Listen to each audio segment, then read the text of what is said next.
Hello students, तो बहुत सारे एलपी वाले बच्चे रिजल्ट आने के बाद मार्कशीट सेंड कर रहे हैं कि भैया देखो यहाँ पर गड़बड़ी हुई है, इस पे वीडियो बनाइए। और मैंने खुद ने भी सच में मेरे को विश्वास ही नहीं हो रहा था, मैंने खुद ने भी वो चीज चेक की तो मेरे को भी खुद अचंभा हुआ कि यार बच्चे के इतने ज्यादा मार्क्स कम कैसे हो सकते हैं। मैंने कहा ये मार्कशीट फेक है, फिर मैंने वो खुद से चेक की तो रियल में उस बच्चे के मार्क्स उतने ज्यादा कम हुए थे। अब मैं आपको मार्कशीट दिखाता हूँ, फिर हम लोग बात करते हैं कि क्या सच में रिजल्ट में गड़बड़ी हुई है या ये हमारे दिमाग का खेल चल रहा है, हम लोग समझ नहीं पा रहे हैं। 18 की थर्ड शिफ्ट का क्या केस है, तिरुवनंतपुरम के मार्क्स घट क्यों गए हैं? ज्यादातर तिरुवनंतपुरम में वालों के जो है वो मार्क्स घटते हुए दिखे हैं और इसकी कट ऑफ भी बहुत कम गई है।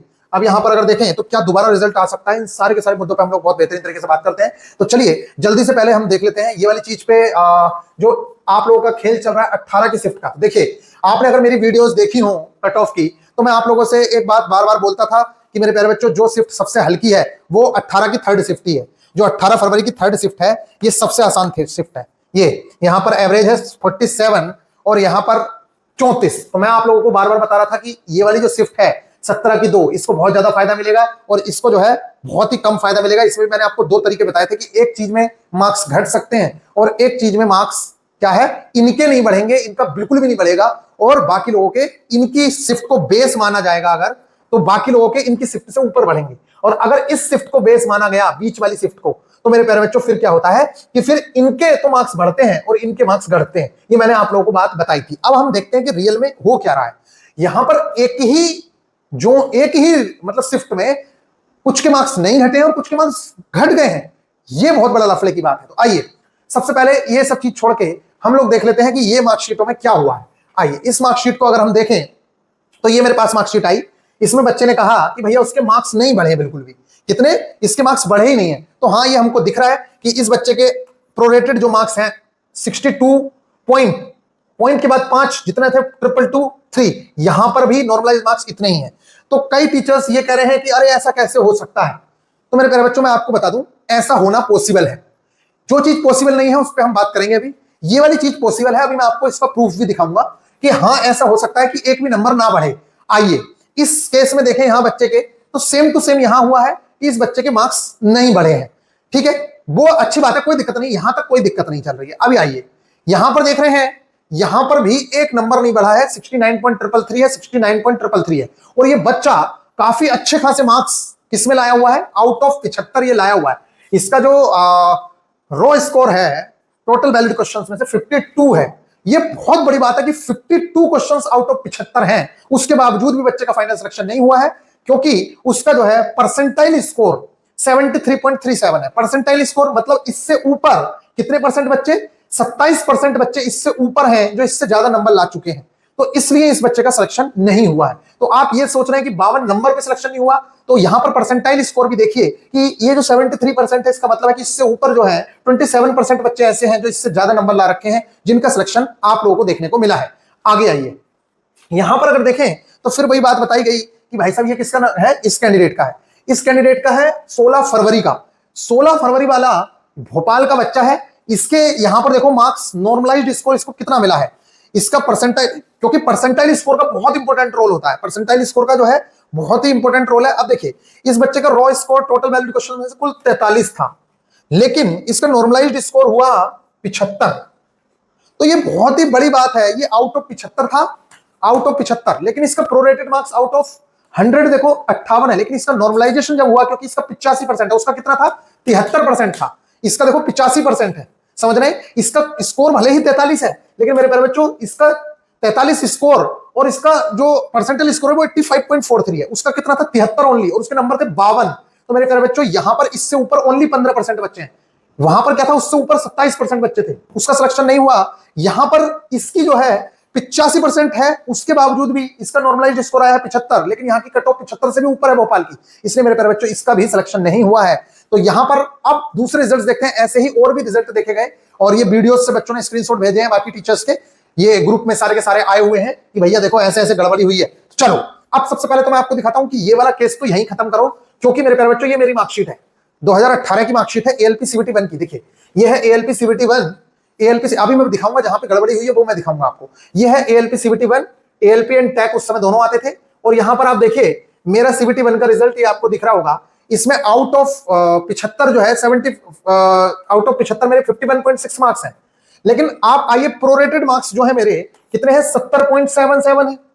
लेकिन आप देखिए नॉर्मलाइज में क्या एक भी पॉइंट बढ़ा मेरा, नॉर्मलाइज में मेरा क्या एक भी पॉइंट बढ़ा, नहीं बढ़ा, बिल्कुल वही का वही रह गया, जो है सेम टू सेम वही रह गया। अब आप ये बताइए क्या ये पॉसिबल है या नहीं है? तो ये बात तो आप मान लीजिए 100% पॉसिबल है कि नॉर्मलाइजेशन में मार्क्स ना बढ़े। इस शिफ्ट को अगर बेस माना गया है तो मेरे प्यारे बच्चों इसके मार्क्स नहीं बढ़ेंगे, क्योंकि आसान शिफ्ट थी। और मैं खुद कह रहा हूं, मैं खुद था, पेपर मैंने दिया तो मैं कह रहा हूं कि शिफ्ट सच में आसान थी, इसलिए हमारे मार्क्स नहीं बढ़े। लेकिन हमें दुख हुआ कि कुछ लड़कों के नंबर, जिनके यहां हमारे तो 51 नंबर आए हैं, 52 नंबर आए हैं 75 में से, कुछ लड़कों के नंबर 43 थे और उनके बड़ बड़ के नंबर 86 तक हुए। हमें लग रहा था यार इसके तो 43 नंबर है, 86 है। यहां पर सिर्फ टॉपर्स को नुकसान होता है, क्योंकि टॉपर बच्चा जब जाता है तो वो इस चीज को नहीं देखता कि आसान पेपर आएगा कि डिफिकल्ट आएगा। आसान आएगा डिफिकल्ट आएगा उसको तो करना ही है। अब पेपर आसान आ गया तो इसमें क्या होता है कि जो आसान है, मतलब जो नीचे के एवरेज बच्चे हैं वो भी पेपर को करके आते हैं, टॉपर भी करके आता है, तो इसमें टॉपर्स बच्चों को नुकसान हो जाता है। ये पक्का मानने वाली बात है कि नॉर्मलाइजेशन की इस प्रोसेस में टॉपर बच्चे मार खा जाते हैं, क्योंकि जो डिफिकल्ट क्वेश्चंस हैं और अगर डिफिकल्ट आते तो सिर्फ टॉपर ही बना पाते। अब डिफिकल्ट क्वेश्चन आए ही नहीं, सारे आसान आसान आए, तो आसान क्वेश्चन तो नॉर्मल बच्चा ही बना रहा है, आप भी बना रहे हो। इसलिए मेरे प्यारे बच्चों आपके साथ यहां पर नाइंसाफी होती है। तो वो जो क्वेश्चन का सवाल, जो क्वेश्चन है कि भैया इनके साथ तो नॉर्मलाइजेशन हुआ ही नहीं, ये तो गलत है, तो ये तो नाइंसाफी वाली बात नहीं है। ऐसा हो सकता है क्योंकि हमारे साथ भी ऐसा हुआ है और ये ऑफिशियल है। अब गलती कहां है वो देखो। इस बच्चे के रिजल्ट की बात बहुत ही ज्यादा जेन्युइन है। इस रिजल्ट को मैंने देखा, ये तिरुवनंतपुरम का बच्चा है। मैंने इसके स्कोर कार्ड को, जब मेरे को किसी ने सेंड किया था, इसका स्कोर कार्ड ये किया था मेरे को सेंड, फिर मैंने खुद ने चेक किया और देखिए इसका आप भी चेक कर सकते हैं। ये देखिए यहां पर मैं दे रहा हूं, ये इसका पंजीकरण नंबर है और ये दिया हुआ है, मार्कशीट वायरल है, ये इसका डेट ऑफ बर्थ है। जब इसकी रिजल्ट देख रहे हैं हम इस बच्चे का, तो मेरे प्यारे बच्चों क्योंकि इसमें दिया हुआ था मार्कशीट में तो हमने भी चेक किया, तो इस बच्चे के साथ नाइंसाफी क्या हुई है वो देखो आप। बच्चों के साथ नाइंसाफी हुई है उस चीज को आप देखिए। इसका जो स्कोर कार्ड है, अगर आपको लग रहा हो कि भैया इसके साथ ऐसा हुआ है, मैं आपको बता दूं मेरे प्यारे बच्चों, सिर्फ इसके साथ नहीं बाकी स्टूडेंट्स के साथ भी ऐसा ही हुआ है। और भुवनेश्वर बोर्ड के साथ साथ अभी मेरे को चंडीगढ़ के बच्चे ने भी भेजा है, तो उनके साथ भी यही हाल हुआ है। तो हम ये नहीं कह सकते कि भाई साहब सिर्फ एक बोर्ड में ऐसा हुआ है। देखिए एक जगह पर 18 की ही थर्ड शिफ्ट है, ये कौन सी शिफ्ट है, थर्ड शिफ्ट 18 की। और वो जो अभी आप लोगों ने देखी थी वो भी 18 की थर्ड शिफ्ट थी। वहां पर मार्क्स चलो बढ़े नहीं तो कम भी नहीं हुए, यहां पर तो इस बच्चे की हाल ही खराब हो गया। यहां पर देखिए ये रॉ स्कोर जो लेके आया है टोटल वैलिड क्वेश्चंस में से 43 लेके आया है, ठीक है। अब आप देखिए प्रोरेटेड मार्क्स इसके आउट ऑफ 157 हुए हैं। परसेंटाइल स्कोर इसका 64 है। परसेंटाइल स्कोर तो इसका निश्चित तौर से बहुत कम है। परसेंटाइल स्कोर जैसे कि आपने अभी 73 देखा, 85 देखा, ये बहुत इंपॉर्टेंट चीज होती है। इस बच्चे का परसेंटाइल स्कोर हो गया 64, ये तो बहुत ही कम है। लेकिन मेरे प्यारे बच्चों इसका नॉर्मलाइज्ड स्कोर तो इसके आउट ऑफ 75 वाले मार्क्स ही आ गए। मतलब भैया जो 57 नंबर इसके हुए, ये जो 57 नंबर हुए तो 57 के 57 रह जाते हैं, लेकिन इस भाई के तो 57 भी नहीं रहे।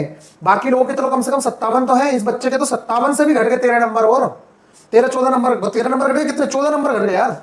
यहाँ 57 है और ये 43 नंबर है, ये तो भाई साहब बहुत ही बड़ी नाइंसाफी हो गई इसके साथ। एक जगह पर सेम ही शिफ्ट में मार्क्स बराबर रह रहे हैं, दूसरी शिफ्ट में वो सेम शिफ्ट में ही मार्क्स क्या हो जा रहे हैं, 14 नंबर घट जा रहे हैं। ये नाइंसाफी लगी।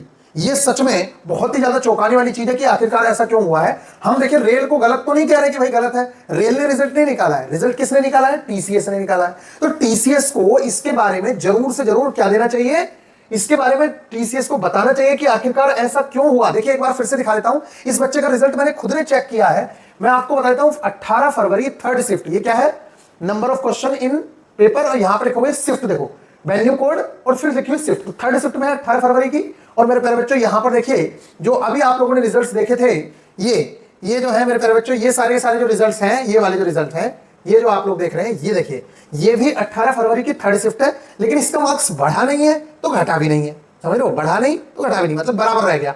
ऐसे ही ऊपर वाले बच्चे का है कि बराबर रह गया, समझ रहे हैं आप बराबर के लिए रो रहे हैं। ये बच्चे के साथ तो बहुत ही बड़ी नाइंसाफी हो गई। तो मुझे ऐसा लगता है कि एक बार रेलवे को जरूर से जरूर इसके बारे में जरूर से जरूर बताना चाहिए कि आखिरकार ऐसा कैसे हो गया, क्योंकि इसका रिजल्ट मैंने खुद ने देखा है। आप लोगों को अगर चेक करना हो इसका रिजल्ट, तो मेरे प्यारे बच्चों ये इसका रोल नंबर है, आप जाके एक बार चेक करिए, रजिस्ट्रेशन नंबर, ये इसकी डीओबी है, और यहाँ पर अपना कैप्चा डाल के आप एक बार चेक करके देखिए। मुझे भी विश्वास नहीं हुआ, मुझे फेक लग रहा था, लेकिन फिर मैंने देखा तो मेरे प्यारे बच्चों ये कहीं ना कहीं कमी नजर आ रही है। कि इतने नंबर कम कैसे हो सकते हैं। चलो बढ़ नहीं रहे, ठीक है, इतने नंबर कम कैसे हुए, चलो ठीक। अब इसका मैं दूसरा आधार बता देता हूं आपको कि ऐसा क्यों हो सकता है। ये जेन्युइन चीज थी है कि नंबर इतने ज्यादा कम नहीं होने चाहिए थे। ये तो बहुत ही ज्यादा नाइंसाफी हो गई कि बच्चे की हाल खराब हो जाएगा ऐसे। तो अभी और भी जगह पे इस तरीके की खबरें आई हैं। अब मैं आपको लेके चलता हूं उसी चीज पे जो हमारे लिए मोस्ट इंपोर्टेंट है, ये वाला पेज। ये वाला पेज मेरे प्यारे बच्चों, मैंने आपको दो तरीके बताए थे नॉर्मलाइजेशन में, और मैंने आपको बताया था कि मेरे प्यारे बच्चों अगर इसको बेस माना जाएगा, जो 18 की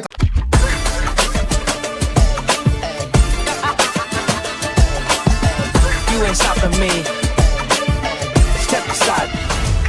I said 23. I said 23. Talk to me, numbers never lie. Add it up, that's me.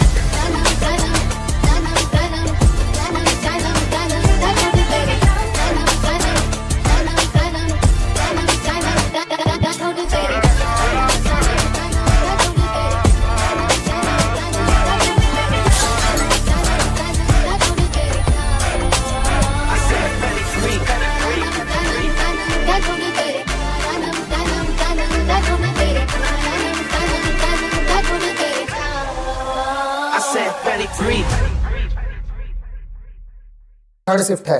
अगर इसको बेस माना जाएगा तो इस बच्चे के क्या होगा, नंबर ना घटेंगे ना बढ़ेंगे, ये के यही रहेंगे, 47.5 बन ही रहेंगे। लेकिन अगर गलती से भी ये मान लिया, बीच का कोई मान लिया, एवरेज शिफ्ट अगर बीच की मान ली या कोई और मान लिया, मान लो इसमें से, तो फिर मेरे प्यारे बच्चों इसके नंबर घटाने पड़ेंगे तभी बराबर होंगे। ये मैंने आपको समझाया था। तो अब ये समझ में आ रहा है कि चंडीगढ़ ने, और एक बच्चे की अभी चंडीगढ़ की मार्कशीट आई है, चंडीगढ़ में और तिरुवनंतपुरम में कट ऑफ तो आपने चंडीगढ़ की देखी, लेकिन तिरुवनंतपुरम की जो कट ऑफ है वो तो काफी कम रही है।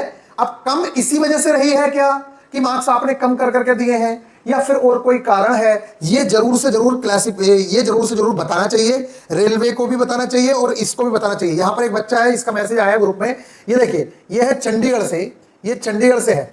इस बच्चे के भी देखिए आप मार्क्स बिल्कुल भी नहीं बढ़े हैं। इसके मार्क्स 62 पॉइंट है, तो वही मार्क्स हैं। तो मार्क्स बिल्कुल भी नहीं बढ़ना वो तो चलो ठीक है, लेकिन मार्क्स का कम होने का रीजन जरूर से जरूर बताना चाहिए। हम अभी गलत कुछ नहीं कह रहे हैं, गड़बड़ी भी नहीं बता रहे, लेकिन इसके लिए नोटिस निकाल के बताना चाहिए कि आखिरकार एक ही शिफ्ट में कैसे एक जगह पे नंबर सेम रह रहे हैं और दूसरी जगह पर 14 नंबर कम हो जा रहे हैं।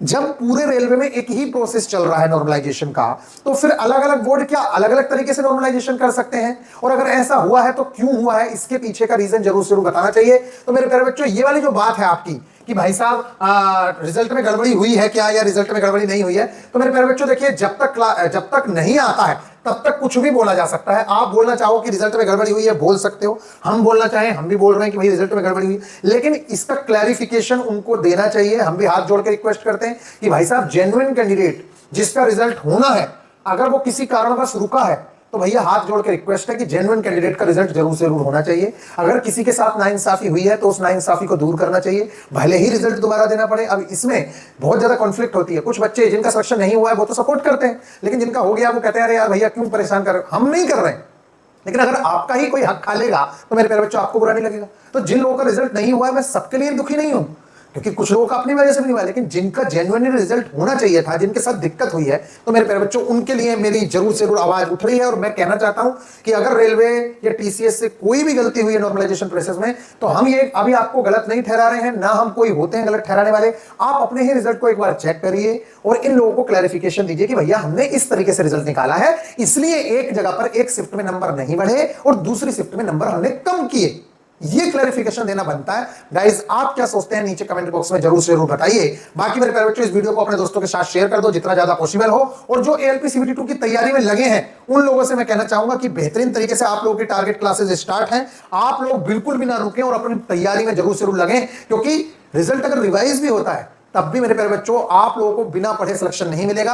इसलिए बहुत बेहतरीन तरीके से आप लोगों की तैयारी चल रही है पूरी स्ट्रेटेजी के साथ। तो आप लोग अपनी तैयारी कर सकते हैं, जिसमें बहुत ही नॉमिनल सी फीस में हम बेसिक साइंस इंजीनियरिंग ड्राइंग के ऑल लेक्चर्स आपको प्रोवाइड करा रहे हैं, जो ओनली 299 रुपीज में, जिसमें आप जीएसपी 50 अगर कोड लगाते हैं तो आपको ओनली 249 रुपीज में ये पूरे बेसिक साइंस इंजीनियरिंग ड्राइंग के सारे लेक्चर्स प्लस इसके पीडीएफ नोट्स और इसके टेस्ट, जो बेसिक साइंस इंजीनियरिंग ड्राइंग के मिक्स टेस्ट है या चैप्टर वाइज टेस्ट है, आपको इसके अंदर अवेलेबल मिल जाएंगे। अगर आप चाहते हैं कि पूरे पार्ट एक ही तैयारी करनी है हमें तो मेरे प्यारे बच्चों उसके लिए आपको 100 रुपीज एक्स्ट्रा देने हैं और आप 399 रुपीज के अंदर ये कोर्स है आपका 45 डेज का। इसके अंदर आप बेहतरीन तरीके से, क्या 45 डेज के जब तक आपका एग्जाम नहीं होता तब तक के लिए है ये इन डेप्थ सिलेबस आप लोगों को पार्ट ए का पूरा सिलेबस, जिसमें मैथ्स और रीजनिंग भी कवर होगी, उसके टेस्ट भी होंगे और फुल टेस्ट भी इसके अंदर कवरेज होगी और बेहतरीन तरीके से टारगेट क्लासेस के थ्रू हम लोग इसको कवर कराएंगे। टोटल 8 से 10 टारगेट आप लोगों के जाएंगे और उसमें हम लोग आपके सिलेबस को धुआं कर देंगे। बात रही जिनके सिलेक्शंस नहीं हुए हैं और वो चाहते हैं कि एलपीसीवीटी 1 या ग्रुप डी की तैयारी करें, तो मेरे प्यारे बच्चों मैं आप लोगों को बता दूं कि आप लोगों की जो तैयारी है हम लोग कराने वाले हैं 20 जून से और बेहतरीन तरीके से हम लोग रेडी हैं